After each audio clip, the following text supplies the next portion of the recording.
Assalamualaikum warahmatullahi wabarakatuh teman-teman kelas 5 Granada yang soleh dan soleha. Mari kita awali pembelajaran pada hari ini dengan membaca basmalah. Bismillahirrahmanirrahim.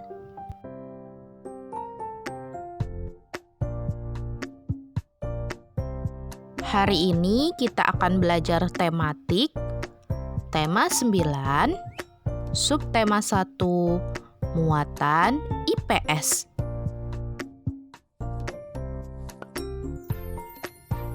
Menjelaskan garis lintang dan garis bujur suatu daerah. Letak suatu wilayah dapat ditentukan dengan menggunakan letak astronominya. Letak astronomis adalah letak suatu wilayah berdasarkan garis bujur dan garis lintang pada peta. Garis bujur adalah garis khayal yang membentang secara vertikal di atas permukaan bumi. Dan garis lintang adalah garis khayal yang membentang secara horizontal di atas permukaan bumi.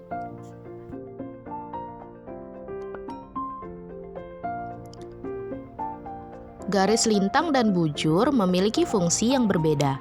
Garis lintang berfungsi untuk menentukan perbedaan zona iklim di bumi, seperti tropis, subtropis, sedang, dan kutub atau dingin.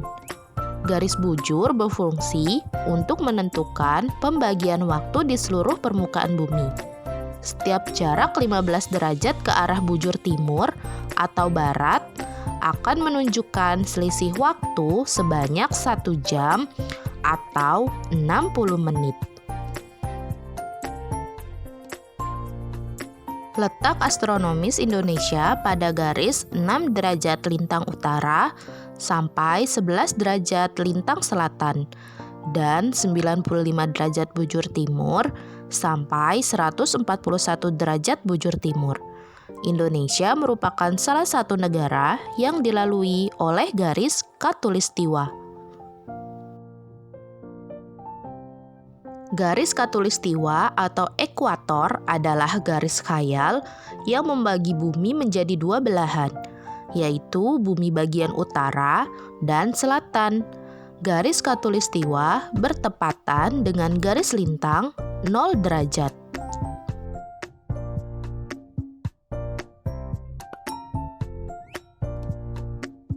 Wilayah yang dilalui atau berdekatan dengan garis khatulistiwa seperti Indonesia beriklim tropis dan hanya memiliki 2 musim saja, yaitu musim hujan dan kemarau.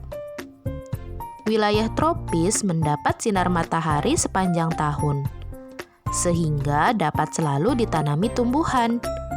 Kondisi lingkungan seperti inilah yang sangat baik untuk kehidupan berbagai jenis makhluk hidup.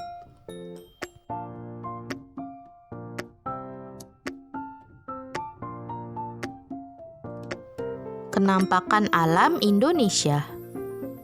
Wilayah Indonesia terdiri dari kenampakan alam yang beragam. Kenampakan alam adalah segala hasil peristiwa alam yang tampak di permukaan bumi. Kenampakan alam terbesar di wilayah perairan dan juga wilayah daratan.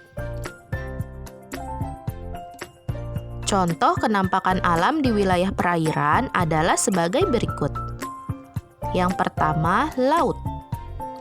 Laut adalah kumpulan air asin yang memisahkan daratan yang satu dengan lainnya. Pulau-pulau di Indonesia dikelilingi oleh laut yang luas. Terdapat juga laut sempit di antara 2 pulau yang disebut selat. Misalnya, Selat Sunda yang berada di antara Pulau Jawa dan Pulau Sumatera.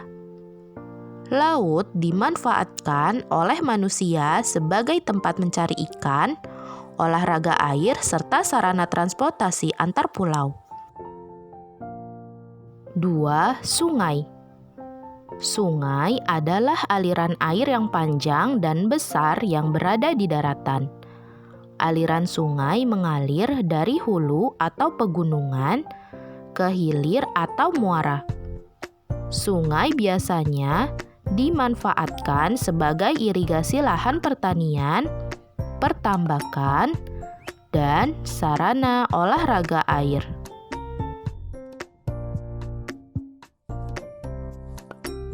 Tiga, danau. Danau adalah cekungan luas yang digenangi air. Danau alami terbentuk melalui dua cara, yaitu akibat pergeseran dasar bumi atau kawah gunung yang terisi oleh air hujan atau danau vulkanik. Danau dapat dimanfaatkan sebagai sarana olahraga dan budidaya ikan air tawar.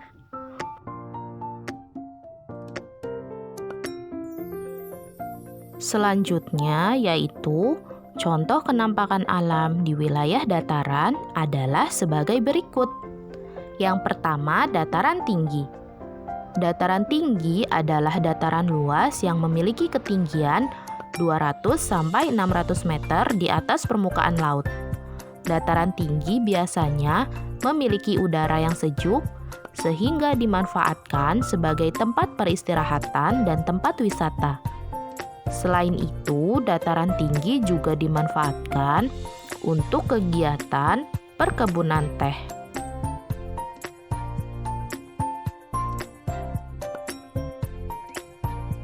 Dua, dataran rendah. Dataran rendah adalah hamparan tanah luas yang memiliki ketinggian 0 sampai 200 meter di atas permukaan laut. Dataran rendah memiliki ketinggian yang merata, sehingga memudahkan masyarakat untuk beraktivitas. Oleh sebab itu, dataran rendah biasanya dimanfaatkan sebagai pusat kegiatan masyarakat. Dataran rendah juga dimanfaatkan sebagai lahan pertanian, perkebunan, dan perindustrian. Dan yang ketiga yaitu pantai. Pantai adalah dataran yang berbatasan langsung dengan lautan. Pantai memiliki tanah yang landai dan berupa pasir. Akan tetapi, ada juga pantai berupa tebing terjal dan curam. Indonesia memiliki banyak wilayah pantai karena merupakan negara kepulauan. Pantai biasanya dimanfaatkan sebagai objek wisata, tambak garam, pemukiman nelayan, atau pelabuhan. Oke teman-teman, cukup sekian pembelajaran tematik tema 9 subtema 1 muatan IPS pada hari ini. Mari kita akhiri dengan membaca hamdalah. Alhamdulillahirabbil alamin. Wassalamualaikum warahmatullahi wabarakatuh.